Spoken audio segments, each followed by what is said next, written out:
Hey guys, welcome back to my channel. In this video I'll be swatching the Sungazing palette by The Beauty Crop. This is a 12 pan eyeshadow palette that retails for $24.50. The palette itself is cardboard with the magnetic closure and it does not include a mirror. And it's also a vegan and cruelty free palette. The packaging actually feels good quality, it doesn't feel cheap at all.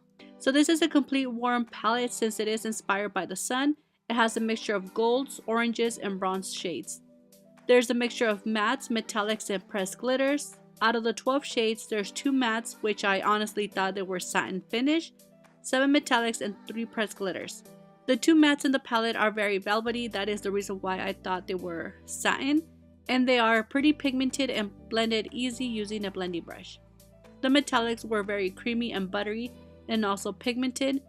These transfer good even with a dry brush, but obviously you would get a better payoff when using a damp brush or your finger. For the pressed glitters, I strongly recommend using a tacky base or a glitter glue to help it stick to the eye.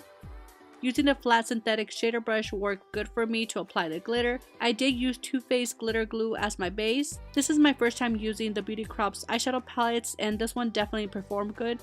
All of the eyeshadows were pigmented and blended smoothly without any issues.